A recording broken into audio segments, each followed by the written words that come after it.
ನಮಸ್ತೆ ಸ್ನೇಹಿತರೆ, ಇದು ಸಿರಿ ಕೋಚಿಂಗ್ ಕ್ಲಾಸಸ್ ಕೊಪ್ಪಳ.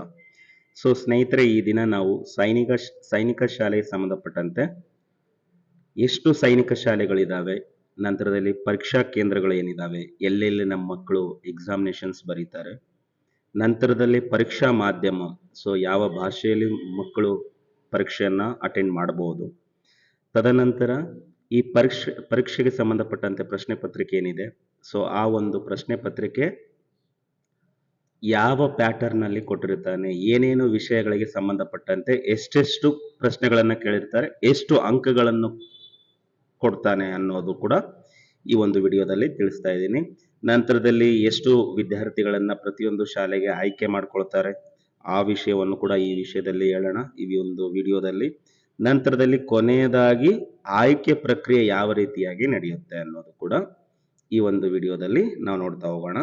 ಓಕೆ ಸ್ನೇಹಿತರೆ, ಅದೇ ರೀತಿಯಾಗಿ ನಮ್ಮ ಸಿರಿ ಕೋಚಿಂಗ್ ಕ್ಲಾಸಸ್ ಯೂಟ್ಯೂಬ್ ಚಾನೆಲ್ನ ಸಬ್ಸ್ಕ್ರೈಬ್ ಮಾಡ್ಕೊಳ್ಳಿ.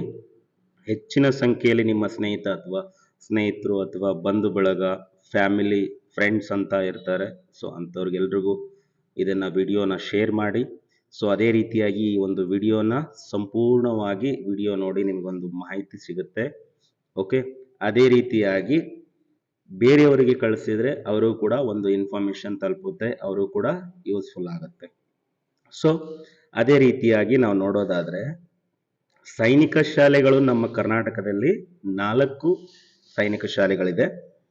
ಅದರಲ್ಲಿ ನಿಮಗೆ ಆಲ್ರೆಡಿ ಗೊತ್ತಿರೋ ಹಾಗೆ ಸೈನಿಕ ಶಾಲೆ ಬಿಜಾಪುರ, ನಂತರದಲ್ಲಿ ಕೊಡಗು, ಮತ್ತೆ ಹೊಸದಾಗಿ 2 ಸ್ಕೂಲ್ಗಳು ಇದೆ.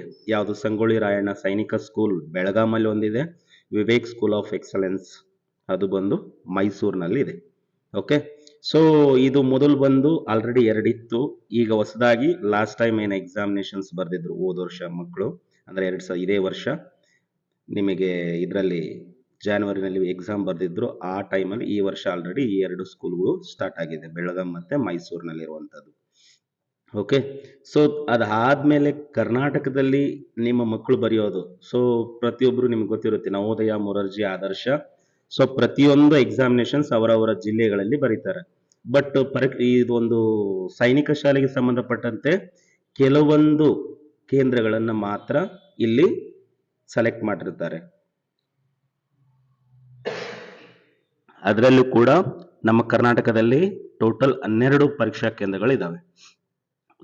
ನೋಡಿ ಸ್ನೇಹಿತರೆ, ಇದರಲ್ಲಿ ನಿಮ್ಮ ಮಕ್ಕಳು ಅಂದ್ರೆ ನೀವು ಸಂಬಂಧಪಟ್ಟಂತ ಜಾಗ ಮೀನ್ಸ್ ಹಳ್ಳಿ ಅಥವಾ ಸಿಟಿ ಊರು ಬಂದು ಈ ಒಂದು ಕೊಟ್ಟಿರುವ 12 ಸಿಟಿಗೆ ಯಾವುದು ಹತ್ತಿರ ಇದೆ ಆ ಒಂದು ಮೆರಿಟ್ ಮೇಲೆ ನೀವು ಅಪ್ಲಿಕೇಶನ್ ಹಾಕುವಾಗ ಕೊಡ್ಬೇಕಾಗತ್ತೆ. ಲೈಕ್ ನೀವು ಸೌತ್ ಕರ್ನಾಟಕದಲ್ಲಿ ಇರ್ತಕ್ಕಂಥವ್ರು ನಿಯರ್ ಬೈ ಮೈಸೂರು, ಮಡಿಕೇರಿ, ಬೈಲ್ಕುಪ್ಪೆ, ಬೆಂಗಳೂರು, ಶಿವಮೊಗ್ಗ, ಮಂಗಳೂರು, ಈ ಕಡೆ ಪ್ರತಿಯೊಬ್ಬರು ಕೂಡ ಸೊ ಆ ಒಂದು ಪ್ಲೇಸಸ್ ಅಂದ್ರೆ ಅತಿ ಹತ್ರ ಯಾವ್ದಿದೆ, ನಂತರದಲ್ಲಿ ಇದು ಸಿಕ್ಕಿಲ್ಲ ಅಂದ್ರೆ ಎಕ್ಸಾಮಿನೇಷನ್ ಸೆಂಟರ್ ಇದು ಆಗ್ಬೋದು ಅಂದ್ಬಿಟ್ಟು ಆ ರೀತಿಯಾಗಿ ನೀವು ಹೆಚ್ಚು ಕಡಿಮೆ ಒಂದ್ ಬಿಟ್ಟು ಒಂದು ಹಾಕೊಂಡ್ರೆ ನಿಮಗೆ ಎಕ್ಸಾಮಿನೇಷನ್ ಅಟೆಂಡ್ ಮಾಡ್ಲಿಕ್ಕೆ ಹೋಗೋಕೆ ಅನುಕೂಲ ಆಗುತ್ತೆ. ಓಕೆ, ಸೊ ಅದೇ ತರ ನಮ್ಮ ಒಂದು ಕೊಪ್ಪಳ ಅಂದ್ರೆ ಈ ಉತ್ತರ ಕರ್ನಾಟಕ ಸಂಬಂಧಪಡುತ್ತೆ. ಓಕೆ, ಸೊ ನಮ್ಮ ಕಡೆಲ್ದವ್ರು ಜನ ಏನಿದ್ದಾರೆ ಬಳ್ಳಾರಿ, ಧಾರವಾಡ, ಈ ಒಂದು ನಮ್ಮ ಜಿಲ್ಲೆಯವರು ಬಳ್ಳಾರಿ, ಧಾರವಾಡ ಬಿಟ್ರೆ ಬಿಜಾಪುರ ಕೊಡಬಹುದು. ಓಕೆ, ಸೊ ನಂತರದಲ್ಲಿ ಗುಲ್ಬರ್ಗ ಸೈಡ್ ಬೀದರ್ ಇರುವಂತವ್ರು, ಯಾದಗಿರಿ ಸಂಬಂಧಪಟ್ಟಂತವ್ರು ಗುಲ್ಬರ್ಗ ತಗೊಳ್ಬಹುದು, ಬೆಳಗಾಂ ತಗೊಳ್ಬಹುದು.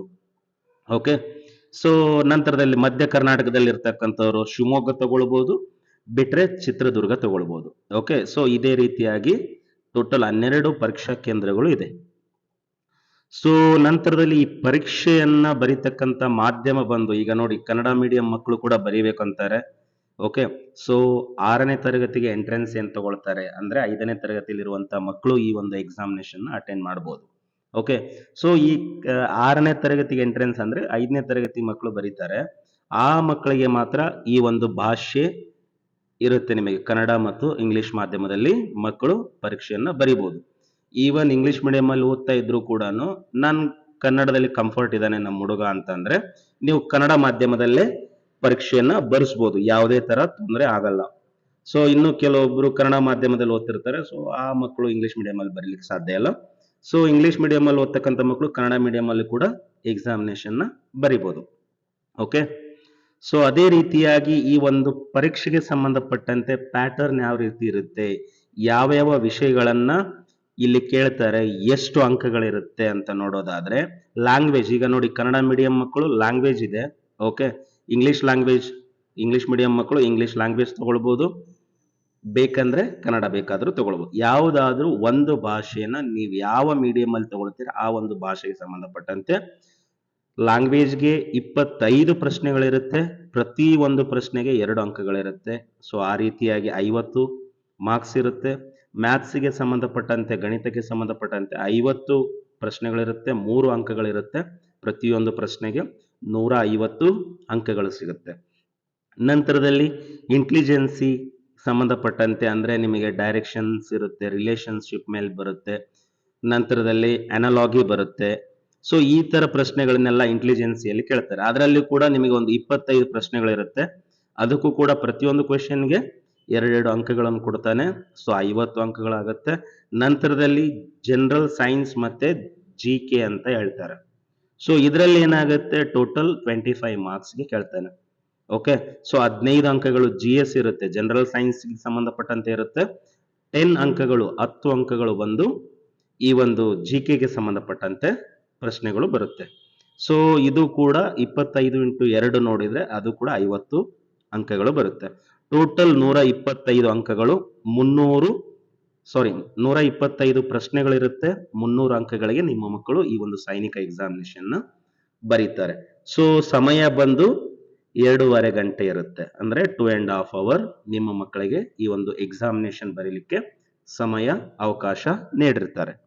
ಓಕೆ, ಸೊ ಅದೇ ರೀತಿಯಾಗಿ ನೀವು ನೆಕ್ಸ್ಟ್ ನೋಡೋದಾದ್ರೆ ಒಟ್ಟು ವಿದ್ಯಾರ್ಥಿಗಳ ಆಯ್ಕೆ ಅಂತಂದು ಹೇಳಿದೀನಿ. ಓಕೆ, ಸೊ ಇಲ್ಲಿ ನೋಡೋದಾದ್ರೆ ಪ್ರತಿಯೊಂದು ಶಾಲೆ, ಈಗ ಲೈಕ್ ಎಕ್ಸಾಂಪಲ್ ನಮ್ಮ ಕರ್ನಾಟಕಕ್ಕೆ ಸಂಬಂಧಪಟ್ಟಂತೆ 4 ಶಾಲೆಗಳಿದಾವೆ. ಓಕೆ, ಸೊ ಪ್ರತಿಯೊಂದು ಶಾಲೆಯಲ್ಲಿ ಕೂಡ 100 ಮಕ್ಕಳನ್ನ ಆಯ್ಕೆ ಮಾಡ್ಕೊಳ್ತಾರೆ.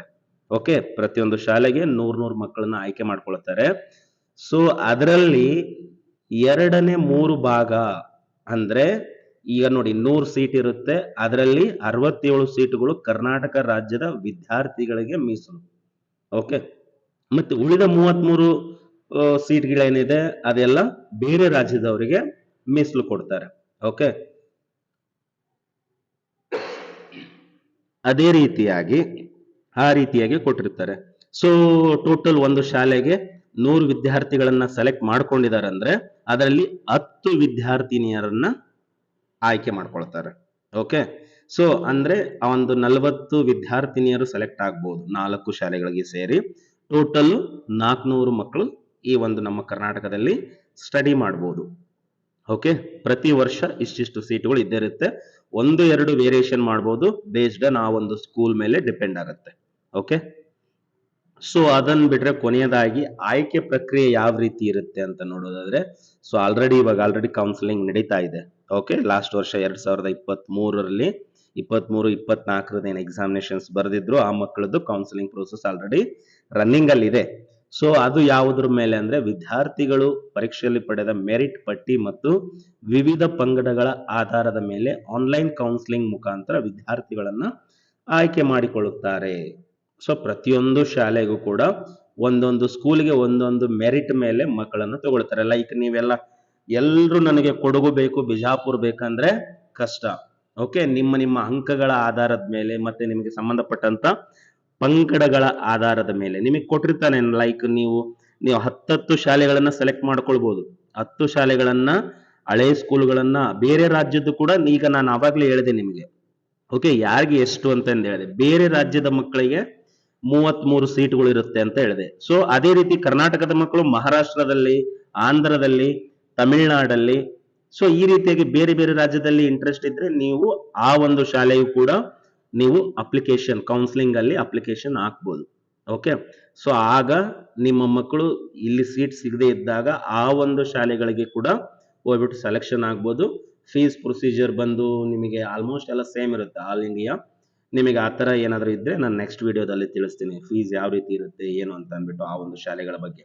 ಓಕೆ, ಸೊ ಈ ರೀತಿಯಾಗಿ ಇದರಲ್ಲಿರುತ್ತೆ. ಈಗ ಬೇರೆ ರಾಜ್ಯದವ್ರನ್ನ ನಮ್ಮ ರಾಜ್ಯದಲ್ಲಿರುವಂತ ಸೈನಿಕ ಶಾಲೆಗಳಿಗೆ ಈ ಸೆಲೆಕ್ಷನ್ ಮಾಡ್ಕೊಳ್ತಾರೆ ಅಂದಮೇಲೆ ನಮ್ಮ ರಾಜ್ಯದ ಮಕ್ಕಳು ಕೂಡ ಬೇರೆ ಬೇರೆ ರಾಜ್ಯದ ಸೈನಿಕ ಶಾಲೆಗಳಿಗೆ ಸೆಲೆಕ್ಷನ್ ಹೋಗ್ಬೋದು. ಓಕೆ. ಸೊ ಅದೇ ರೀತಿಯಾಗಿ ಈ ಒಂದು ಸಿರಿ ಕೋಚಿಂಗ್ ಕ್ಲಾಸಸ್ನಲ್ಲಿ ಯೂಟ್ಯೂಬ್ ಚಾನಲ್ನಲ್ಲಿ 4 ಮತ್ತು 5ನೇ ತರಗತಿ ವಿದ್ಯಾರ್ಥಿಗಳಿಗೆ ನವೋದಯ ಇರ್ಬೋದು, ಸೈನಿಕ, ನಂತರದಲ್ಲಿ ಆದರ್ಶ, ಮುರಾರ್ಜಿಗೆ ಸಂಬಂಧಪಟ್ಟಂತೆ ಪ್ರತಿಯೊಂದು ವಿಷಯದ ಬಗ್ಗೆ ನಾವು ಒಂದು ವಿಡಿಯೋಸ್ ಮಾಡಿ ಇದೇ ರೀತಿಯಾಗಿ ಅಪ್ಡೇಟ್ ಮಾಡ್ತಾ ಇರ್ತೀವಿ. ಸೊ ಕೆಲವೊಂದು ಮಕ್ಕಳು ತರಬೇತಿಗೆ ಹೋಗೋಕ್ಕೆ ಆಗದೆ ಇರ್ಬೋದು. ಅಂಥ ಮಕ್ಕಳು ಇಂಥ ವಿಡಿಯೋಸ್ಗಳನ್ನು ನೋಡಿಕೊಂಡು ಸೆಲ್ಫ್ ಸ್ಟಡಿ ಕೂಡ ಮಾಡ್ಕೊಳ್ಬೋದು. ಓಕೆ. ಸೊ ಅದೇ ರೀತಿಯಾಗಿ ಕೊನೆಯದಾಗಿ ನಮ್ಮ ಒಂದು ಯೂಟ್ಯೂಬ್ ಚಾನಲ್ನ ಇಲ್ಲಿವರೆಗೂ ಯಾರು ಸಬ್ಸ್ಕ್ರೈಬ್ ಮಾಡ್ಕೊಂಡಿಲ್ಲ ಅಂಥವ್ರು ಸಬ್ಸ್ಕ್ರೈಬ್ ಮಾಡ್ಕೊಳ್ಳಿ. ಬೆಲ್ ಐಕಾನ್ ಕೂಡ ಕ್ಲಿಕ್ ಮಾಡಿ. ಯಾಕಂದರೆ ನಮ್ಮ ಒಂದು ವಿಡಿಯೋಸ್ ನಿಮಗೆ ನಿಮ್ಮ ನೋಟಿಫಿಕೇಶನ್ ಮುಖಾಂತರ ಪಡೆದುಕೊಳ್ಬೇಕಂದ್ರೆ. ಓಕೆ. ಸೊ ಹಾಗಾಗಿ ಬಹಳ ಉಪಯುಕ್ತಕರವಾದಂಥ ಮಾಹಿತಿಗಳನ್ನು ನಿಮ್ಗೆ ನೀಡ್ತಾ ಇರ್ತೀನಿ. ಸೊ ಕೊನೆಯದಾಗಿ ಧನ್ಯವಾದಗಳು. Thank you.